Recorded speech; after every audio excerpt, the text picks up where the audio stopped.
way back in the Bible. Not that far back. Not that far back. Not that far back. Right after Jesus died for us and came back to life. Yeah, right after that. Jesus' followers had grown from just a few to thousands. They even moved from city to city.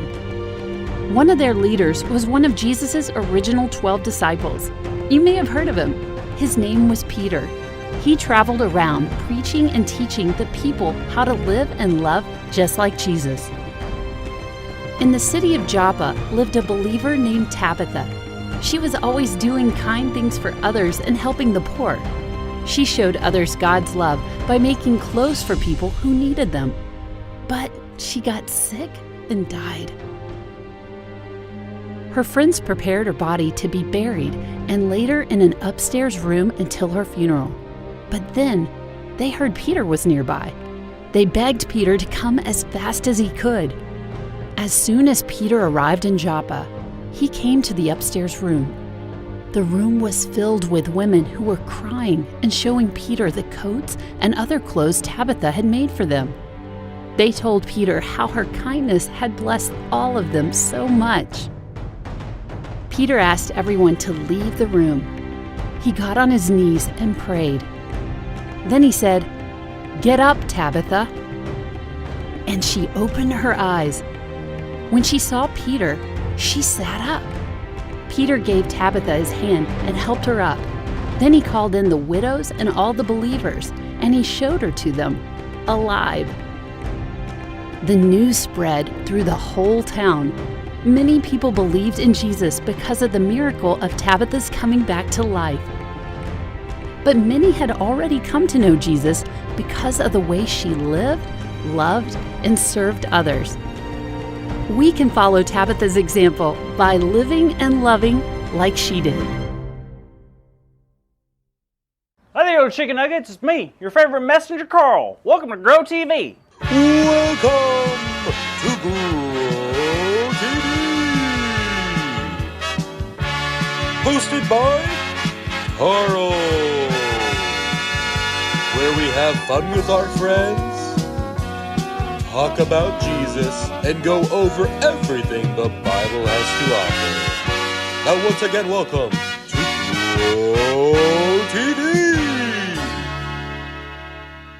Well, look who decided to show up. I was taking a break from my route until y'all showed up. So now that you're finally here, I can... Oh, sorry. I thought I had a hole in the bottom of my bag and all my mail fell out. My bag does actually have a hole in it and all my mail's missing.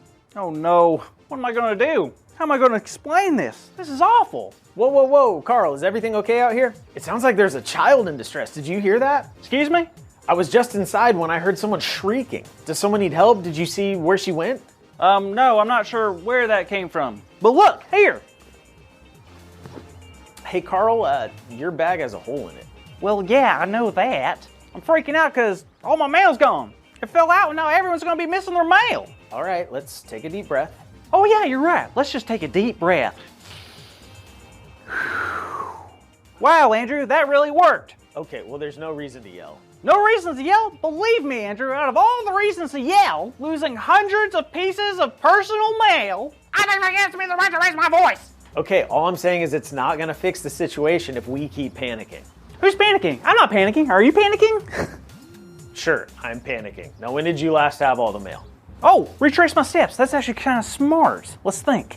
I had them when I left my house. Okay. I had them when I visited Mrs. Butterscotchin. She gave me a jar of pickled potatoes. That's unexpected. Then I had them when I dropped off the letters to Mr. Montgomery's house. Then I had to run out of there. Why's that? Oh, his dog chases me. His dog got off the leash and chased me through the front yard. He would have torn me up if I didn't get over that big fence. Interesting. Was the top of the fence sharp? You know, now that you mention it, it kind of was. Wait, you don't think... Could the mail have come out while you were jumping the fence? It had to have. That fence must have torn a hole in my back, and now it's with that slimy dog. Fiddlesticks. I'm ruined. Now I'm going to lose my job, Andrew. Well, don't get too worked up. You never know what could happen. Really, Andrew? You think the mail just landed in the yard and the dog didn't tear it up on little shreds like it usually does? He probably stacked them all nice and he's probably on his way to deliver them to me, huh? I mean, it could happen.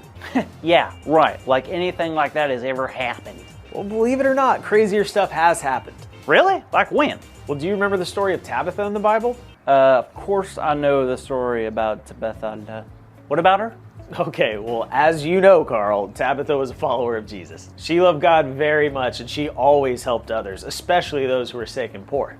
So Tabitha was a very good person. Very, but one day she got very sick. So sick that she actually ended up dying. It was truly an awful thing. And of course, it made everyone who loved her extremely sad. Okay, I'm going to be honest with you. I was not very familiar with the story of Tabitha. Well, this is not how I wanted the story to end. Just wait. And now the word got out that the disciple Peter, you remember the disciple Peter, right, Carl? Of course. He was one of the original disciples of Jesus. He even walked on water with Jesus. Peter's great. Exactly. Well, they found out Peter was nearby, and they sent 2 men to go get Peter and bring him back. Why'd they need Peter? Well, I think they were hoping for a miracle. Really? What happened next? Peter walked into the house where Tabitha was, and people were surrounding him, and they were all crying. They ain't the only ones. It was then that Peter sent them out of the room. He got down on his knees, and then he began to pray. Oh, snap. Things are getting real. Peter turned toward Tabitha and said, "Tabitha, get up." Wait, isn't Tabitha dead? Yes, but we know God is a God of miracles, right? Right. So Tabitha opened her eyes, looked at Peter, and stood up. Tabitha was alive. Are you kidding? Hallelujah. Did her friends see her? They sure did. Peter called them in, and everyone got to see what God did through Peter. That is the coolest story ever. I mean, God can do anything. Absolutely. And what I love most about this story is what happened next. Can you guess? Well, if it were me, I'd probably tell everyone I know what happened. Bingo! That's it. That's exactly what they did. Really? Really, everyone was so blown away that they couldn't help but go and tell everyone in the city. How cool is that? I mean, that's probably something we should all do as well. What do you mean? I mean, it's like if God does something really cool in our life, like forgive us, making us feel better, teaching us something, we should tell others so they can get excited about God too. You know, Carl, I think that's a great point.